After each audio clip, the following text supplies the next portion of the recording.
Welcome back to the deep dive. We got a request from quite a few of you, actually, asking us to really pull together everything from that foundational unit on forging the new republic. It's a lot to synthesize, definitely. You're talking about the period right after the Revolutionary War, which was, well, incredibly messy. Exactly. So our mission today is to connect the dots, look at the sources we've covered, and, figure out how the U.S. managed to survive those early turbulent years. We're basically going from the absolute chaos under the Articles of Confederation through all those compromises in the Constitution, Right. and then into the really crucial precedents set by Washington and Adams, and of course the Supreme Court's role. And the starting point, looking at the sources like John Steele Gordon, it's just stark, isn't it? America wasn't born strong. It was born practically broke and falling apart. Absolutely, more like staggering out of the gate. The list of immediate problems is, frankly, terrifying. Like, where do you even begin? Well, first, the economy. Losing the protection of the British Empire overnight meant instant commercial retaliation. Our goods suddenly faced huge British tariffs. We were just another competitor. Treated as foreign, yeah. And physically, the war damage was immense. Huge parts of cities like New York were devastated by occupation, fire, farms ruined, and the treasury empty, completely empty. Add to that worthless currency from wartime inflation and this mountain of national debt. And critically, this deep-seated American reluctance to pay taxes or accept any kind of strong central government. If your government can't get money and its currency is junk, how do you build credit? How do you function? You don't. And internationally, it sounds like nobody respected the new country. Zero respect is putting it mildly. Spain just shuts down the Mississippi River to American trade. Which was the main export route for, all the farmers out west, right? A total chokehold. Absolutely. And Britain. They wouldn't leave their forts in the Northwest. They were actively stirring up trouble, helping separatist groups, basically just waiting. Waiting for the whole thing to collapse. Yeah, betting that America would come hobbling back to the empire once the economy completely tanked. They genuinely thought the experiment wouldn't last. Okay, so things are dire. What pushes it over the edge? What forces the change? The big tipping point is Shays' Rebellion, 1786, 1787. And Daniel Shays, he wasn't some random rebel, right? He was a war hero. Exactly, a decorated Revolutionary War captain. But like many farmers, he was drowning in debt because of that post-war inflation. They couldn't pay. So what was his goal? Just stop paying? His goal was survival, really. He and other veterans, other farmers, they organized to shut down the local courthouses. Why courthouses? To stop the judges from throwing people into debtor's prison, which thankfully we don't have anymore. But back then, it was a real threat for people who couldn't pay up. And the government, under the Articles of Confederation, what did they do? That's the crucial part. They couldn't do anything. The national government had no money, no power, no army to send. So who stopped Shays? Wealthy elites in Massachusetts had to pool their own money to hire a private militia. That terrified the leadership class, people like Washington, Hamilton. Seeing the government completely powerless. Precisely. It proved the Articles were fundamentally broken.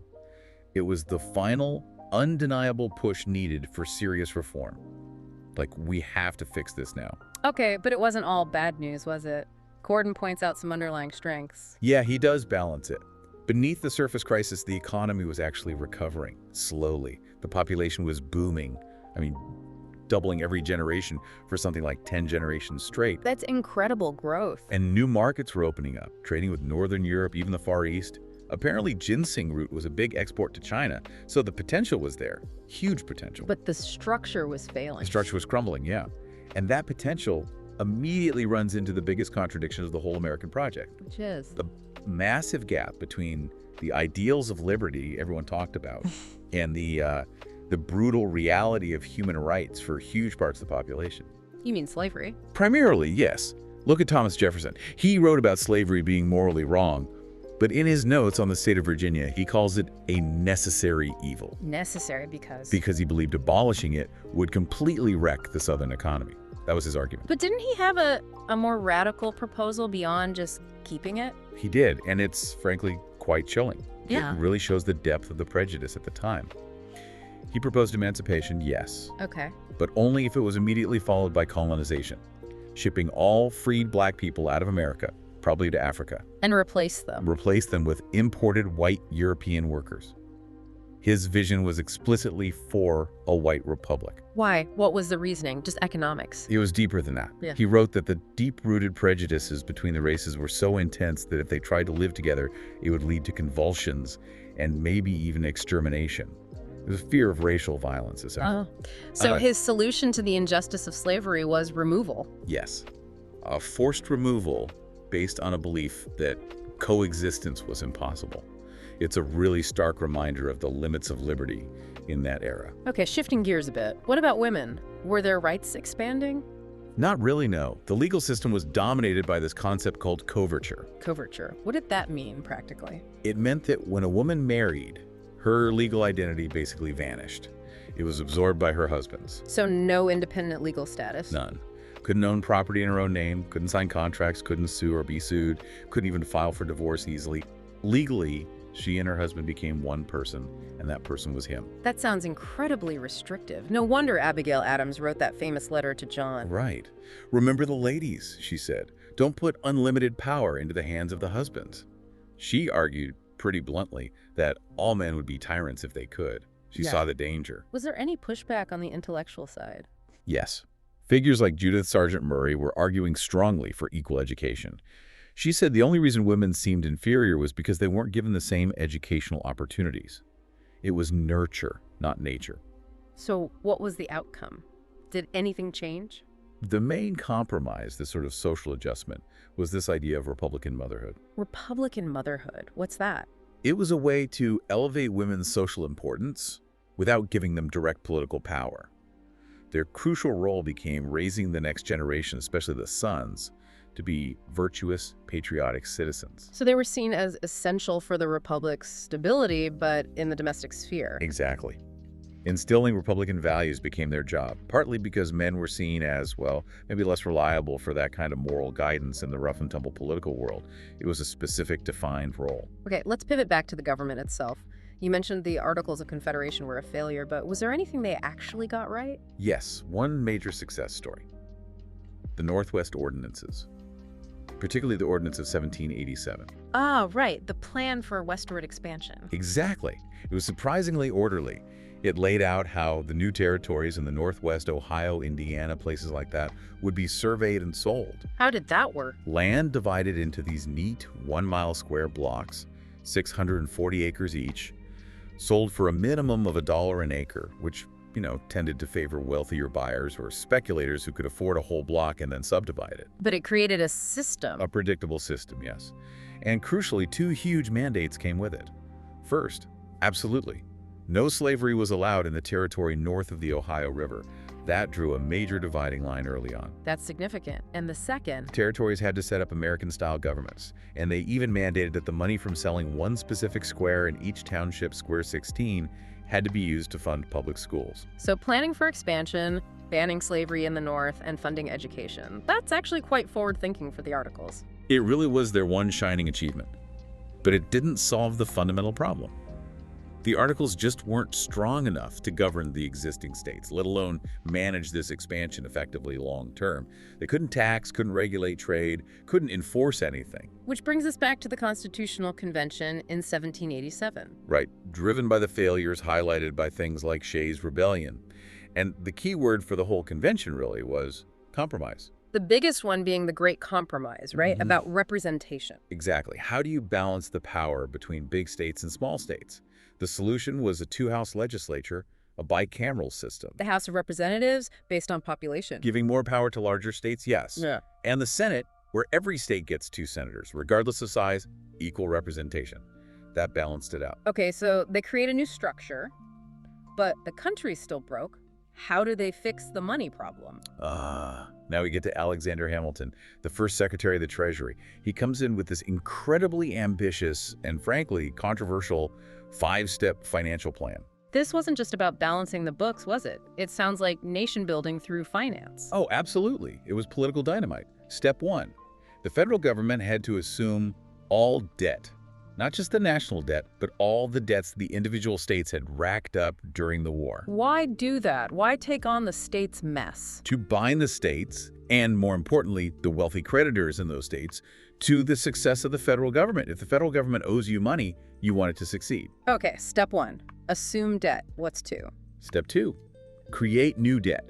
Hamilton proposed selling about $78 million worth of new government bonds, mostly to wealthy Americans. The best Americans, as he sometimes put it. So borrowing even more money? Yes, but transforming it. Step 3 was the genius, or maybe the manipulation, depending on your view. Hold permanent debt. Don't pay it off. Pay the interest on it, reliably. About 4% per year to the bondholders. This creates a steady income stream for the wealthy elite who held the bonds, linking their financial well-being directly to the government's stability. It also established U.S. creditworthiness abroad.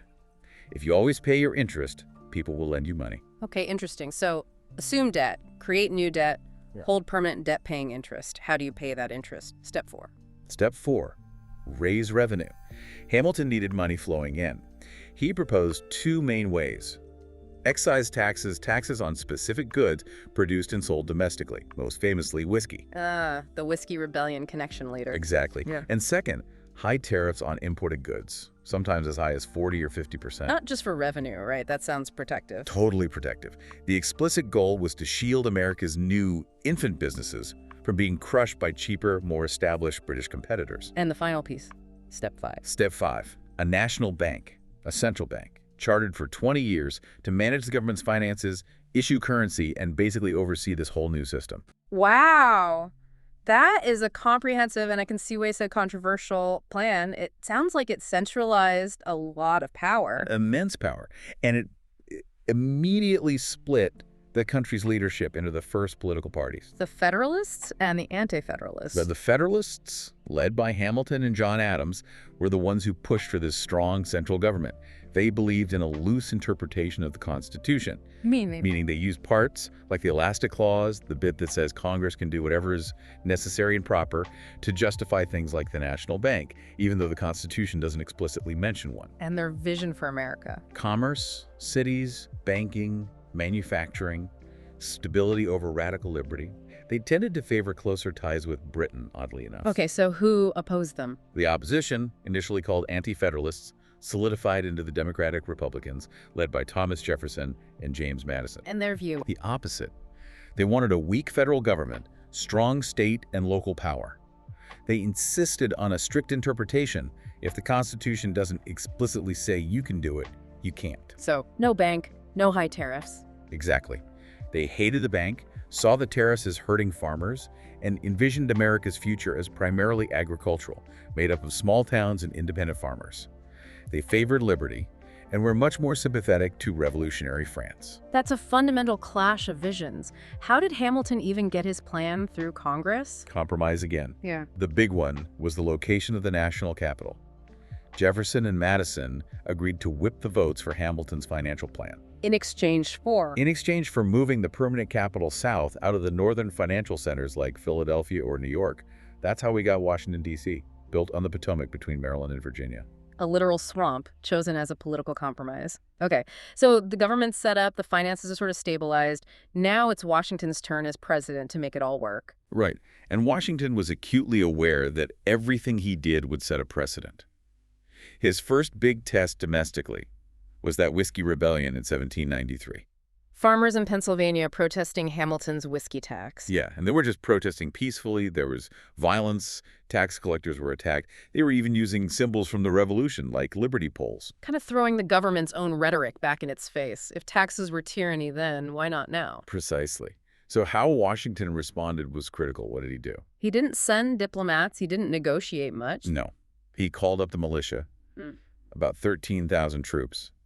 And he actually rode out, at least initially, with the army himself towards Pennsylvania. Wow. The president leading troops against his own citizens. It was an incredible show of force. The goal wasn't really mass arrests, though a few leaders were tried. The main goal was to demonstrate unequivocally that the new federal government could and would enforce its laws, unlike the articles during Shays' Rebellion. So the precedent was disagree legally, petition, vote. But do not take up arms against the federal government. Violent opposition would be met with overwhelming force.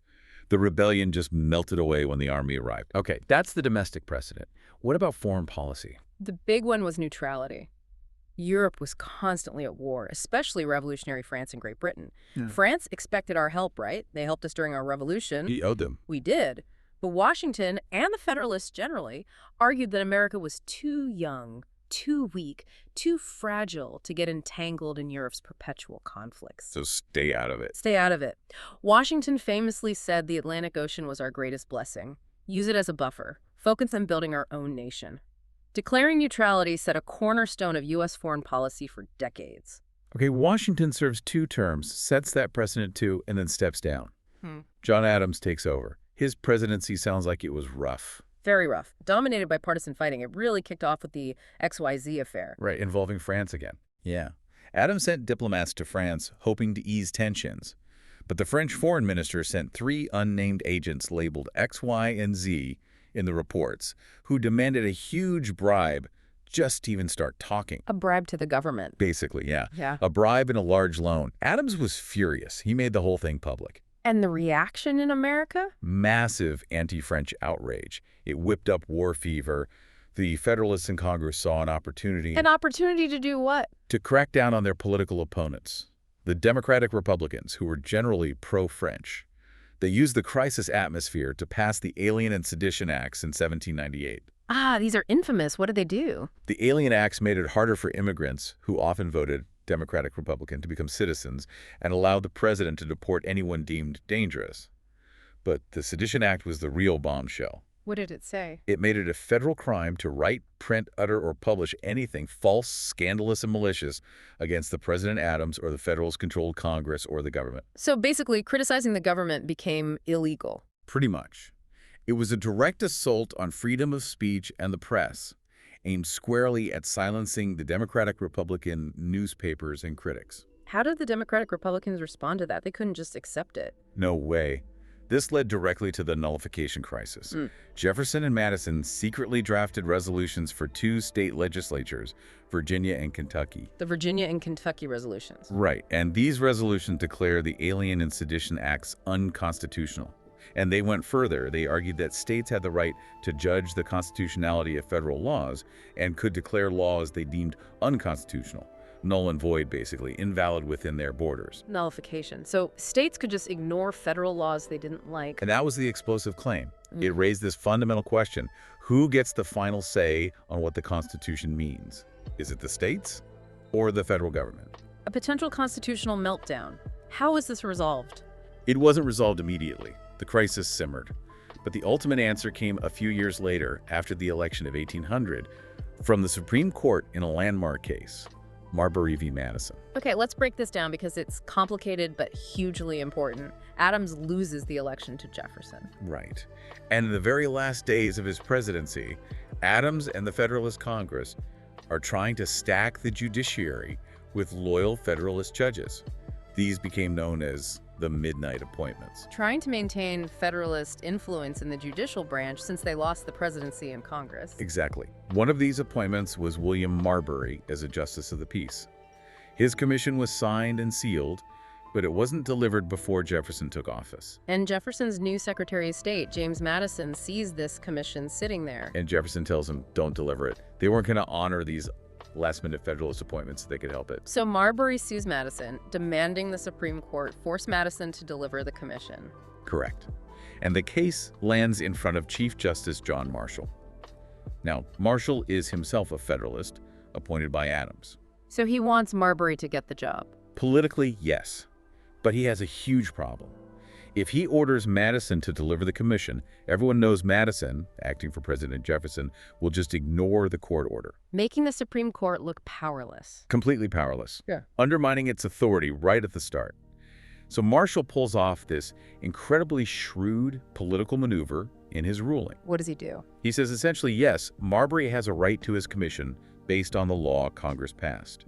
However, Marshall then declares that the specific part of the law Marbury was using to bring his case directly to the Supreme Court was itself unconstitutional. So the court doesn't have the authority to issue the order in this specific type of case. Right. He ruled against Marbury getting his job in the short term. But in doing so, he established a far greater power for the Supreme Court. The power of judicial review. Marshall asserted, for the first time really, that it is the Supreme Court's job. its duty to interpret the Constitution and determine whether laws passed by Congress are constitutional or not. It is emphatically the province and duty of the Judicial Department to say what the law is. That famous line. Yeah, it's the one. Yeah. By sacrificing Marbury's minor appointment, Marshall grabbed this enormous power for the federal judiciary. He established the principle that the Supreme Court, not the states via nullification, is the ultimate interpreter of the Constitution. Effectively ending the crisis sparked by the Virginia and Kentucky resolutions. Yes, it cemented the federal judiciary's role as a co-equal branch and the final arbiter of constitutional questions, a massive precedent. So wrapping this whole period up, we really end where we began, don't we, with this fundamental tension. Absolutely. The core conflict forged in these early years is right there.